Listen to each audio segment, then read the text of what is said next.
Call the meeting to order. If you would rise for Wilder to lead us in prayer, Mr. Jackson to lead us in the pledge. Y'all bow with us.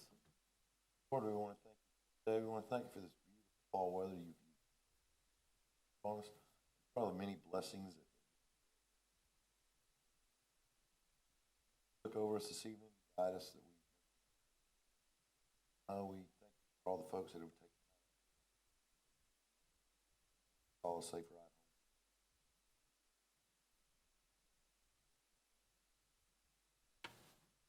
Pledge allegiance to the flag of the United States of America, republic for which it stands, one nation, under God, indivisible, with liberty and justice for all.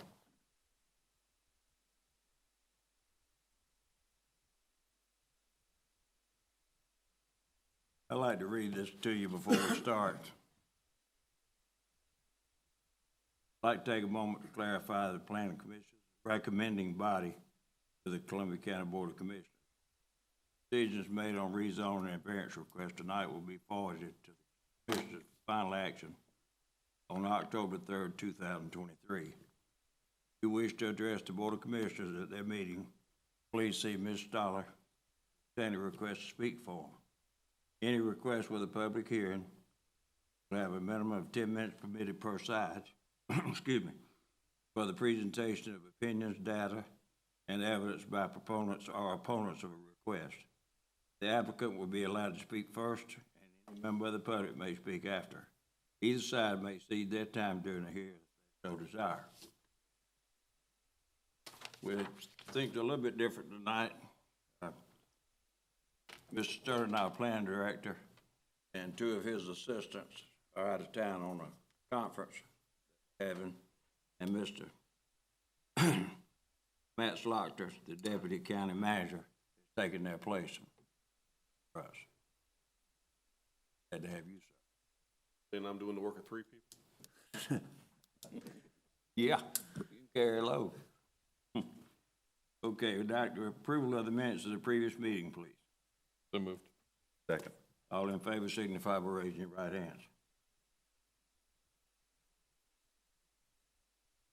Like approval of the agenda. Chairman, I make a motion to approve the agenda for this evening. All in favor signify by raising your right hand. Tonight, all of these items on the agenda are public hearings, so it will be an opportunity for anybody to speak for or against these issues. We'll get to first, Dylan Douglas. Yes, sir. This application is for a temporary use authorization at 6005 Minyards Court. This is the location of the property. It's zoned RA as a part of the Cedar Oaks development. This is an aerial of the property at 6005 Minyards. The temporary use authorization is 12-month approval for the residents at the property to dwell in this RV that's there on the property. The need expressed by their application is regarding mold being present in the permanent residence on the property.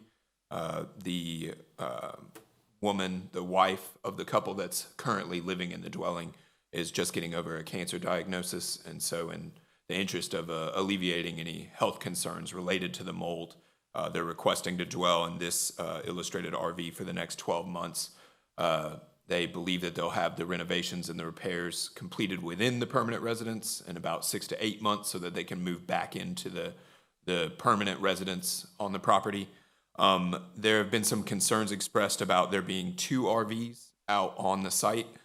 Just this one pictured is the one that's receiving approval to be used as a temporary dwelling for the next 12 months. Beyond that, there was also some concerns that this RV was hooked up to the sewer system. That has been communicated clearly to the applicants that it cannot, the RV cannot serve as the link up to the sewer system. So anything sewer related on the property for the next 12 months or however long they're going to need to dwell in the RV is going to be taking place within that home. And then just the RV will be used for all other aspects of living there on the property. And so staff is recommending approval. Question from the board. Is anyone here that would like to speak for this issue? Come to the microphone, please, and state your name and Husband of the wife with the cancer. do we have any questions for you? No, I wanted to alleviate Mr. Douglas's questions. We are on a septic, and I do manually take care of that myself personally. All clean out is done within the specifications, so there's no leakage or any disbursement up on the ground. And all the electrical was done with a licensed electrician, so everything is up to code. They come out there and Mr. Douglas had issued that we had a long line out there, but I was using that for cleaning purposes, not for dispersing of the waste, so everything is within what they asked me to do. Questions? Thank you, sir. Thank you. Anyone here that's against this issue? We have a motion to accept or deny. Chairman, I make a motion to approve the temporary use authorization at 6005 Minyards Court. Second. All in favor signify by raising your right hand, excuse me. That's unanimous. Okay, Ms. Nina? Yes, sir. This is a rezoning on 5585 White Oak Road on 6 acres, and the current zoning is RA, residential agricultural, and the request is S1 special for a dog training business. Here is the location on the north side of White Oak Road. The zoning of the property and the surrounding properties are RA, residential agriculture. Here's a close-up of the aerial, and you can see the houses here, and there is a workshop right here, and the dog training part will take place over here. So the owners of the property will be staying in the house that's there, and they'll be using the existing workshop, a portion of that for the dog kennel business, and the outside area will be for the dog training business.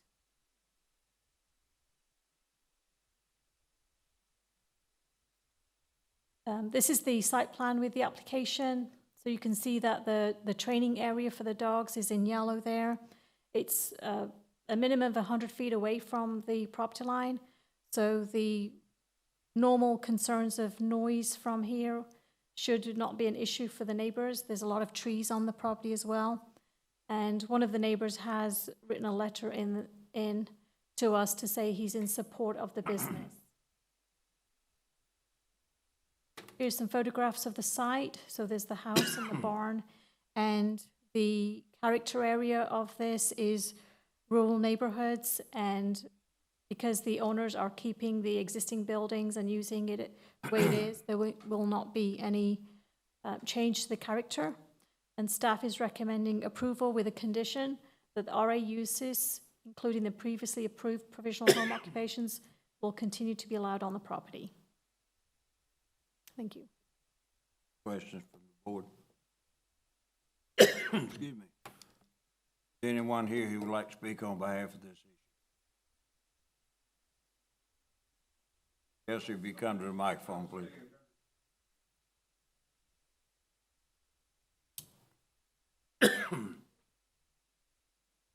I'm Stan Turner, the owner of the property, and my wife, my son, we all reside in the house. Son is a dog trainer. We do have one letter from a neighbor. I could have went 3 deep on every side of us and had filled up this side with neighbors that are in support of whatever we want to do right there, because we've always had dogs and we've always kept them under control. I've been training dogs for a long time, just for myself personally. So we do take it serious as far as noise. Actually, if we had 10 dogs, neighbors a couple over from us got 1 dog, he makes more noise than our 10.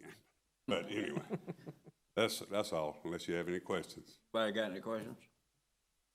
Thank you, sir. Is anybody here that would like to speak against this issue? Like to have a motion to approve or deny? Mr. Chairman, I make a motion to recommend approval with condition, file RZ 230901, zoning from S1 for a dog training business at 5585 White Oak Road. Second. All in favor, signify by raising your right hand. Approved, thank you. Next item is Mr. Dillon. Yes, sir. This application is for 1870 Champion Circle. It's a major revision application because the property is a part of the Champions Retreat planned unit development. The application's to reduce a rear setback on the property for the construction of a pool. Again, the property is a part of the Founders Village sublet of the Champions Retreat subdivision. And again, it's part of the planned unit development out in that area. This is an aerial of the property. This is the property's plat. And then this is the proposed concept plan for the pool in the backyard. The rear setback for this property is 50 feet. The reason for that is it was platted that way during the construction of the Champions Retreat subdivision. All properties backing up to the golf course, the Champions Retreat golf course, have this 50-foot rear setback. The application proposes to reduce that 50-foot rear setback to a 25-foot rear setback. And although that seems like a drastic change, per Columbia County Code, our residential zoning districts typically don't have a larger rear setback than 25 feet. Additionally, illustrated on this site plan is the fact that the 25-foot rear setback they're proposing to leave intact also includes a buffer for the golf course. They're again proposing to keep that intact as well. Out in the Champions Retreat subdivision, there is an architectural review panel that's a part of the HOA. They have received an approval letter from that HOA outlining a couple additional details about ways to orient aspects of the pool to ensure that there's no adverse effect to neighboring property. And so with all of those things considered, staff is recommending approval of this application. Questions? Do we have anyone here that'd like to speak for this issue? Anyone that would like to speak against it? For a motion to accept or deny? Mr. Chairman, I make a motion to recommend approval of RZ 2009-02, major PUD revision, setback to 25 feet. There's a second. Second. All in favor signify by raising your right hand. Everybody's agreeable. Final item is Mr. Douglas. Yes, sir, and this final application is for a variance at 4036 Gateway Boulevard, a C2 property. It's a property that plays host to multiple businesses, but they're requesting a 0-foot setback variance to allow a subdivision of a property through an existing building. This shows the location of the property north of Gateway Boulevard, out just off of Horizon South Parkway, close to exit 190. Again, the property is zoned C2 General Commercial. This is an aerial of the property, and again, in a second, we'll see an illustration of how they're proposing to divide this property into two separate properties down the middle of kind of the the intersection of this T-shaped building. This is the existing location. This is the front of the building that plays host to multiple commercial businesses, including a nail salon, hair salon, and restaurant. As you can see at the rear of the building, there's a Jiffy Lube oil changing service business. This is the plat for the property. This is the existing plan of, again, this doesn't illustrate the proposed subdivision of the property, but that is a site layout of the existing building and the property as a whole as it exists now. And then this is the proposed subdivision of the property. As you see, a lot line runs through, again, the intersection of kind of where that T-shaped building crosses. Again, this proposed subdivision would separate the Jiffy Lube business from the front multi-tenant commercial building. In hindsight, we're looking to kind of clean this up a little bit. Those commercial uses, although they do all fit within the C2 zoning district, are very different in character. Beyond that, the largest concerns on the county side were with safety, specifically fire safety. So a condition for this application is that the wall that we're subdividing down down this new property line that will be established has to be a 2-hour fire grade. The pre-existing wall is that 2-hour fire grade, so county is okay as long as that condition continues to be included with the approval. And that alleviated most of our safety concerns. Additionally, there's no other variances to code that are necessary, just the reduction. Typically, C2 properties that abut one another only have a 3-foot setback. In this case, they're just looking to reduce that 3-foot setback to a 0-foot setback to subdivide the property through the building. And then finally, we only had one additional condition, which related to the maintenance of the water and sewer utility. Our water and sewer utility department wanted the 2 separate properties to be serviced separately via separate water meters. And so that's a condition of approval as well. And so given those 2 conditions, we're recommending approval. Anyone on the board have any questions? Anyone here that would like to speak for this issue?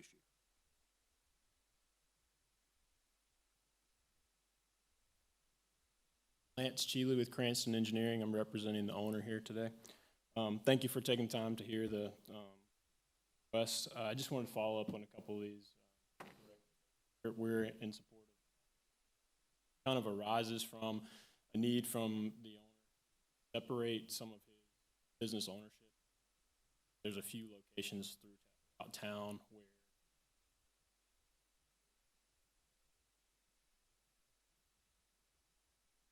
for the franchisee to kind of ownership standpoint. There will be no change to the site.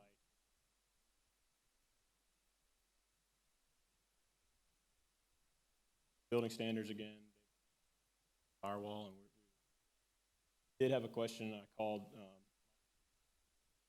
the office about retaining the taps. Our plan is not to change any of that, and that is what Michael. Cross easements, private access, so we may have a pipe that crosses from one property to the cross access from the owner to the owner. Michael recommended. Thank you for your time. Anybody have any questions? I'd like to ask, are you gonna have separate meters or you? They're already all separately metered and tapped, so in what we've got, that was in compliance with the dividing the property line, crossing. Any other questions? Thank you, sir. Anyone here would like to speak against this issue? Now, we'll call for a motion to accept or deny. Mr. Chairman, I make a motion to recommend approval with condition of VA 23-09-01 variance to allow a 0-foot setback at 4036 Gateway Boulevard. Second. All in favor signify by raising your right hand. None opposed. Anything else or any issues that need to be discussed before we adjourn this meeting? Thank you, ladies and gentlemen, for coming. Appreciate it. I'd like to have a motion to adjourn. Mr. Chairman, I make a motion to adjourn. All in favor signify with your right hands. Thank you all very much. Anytime.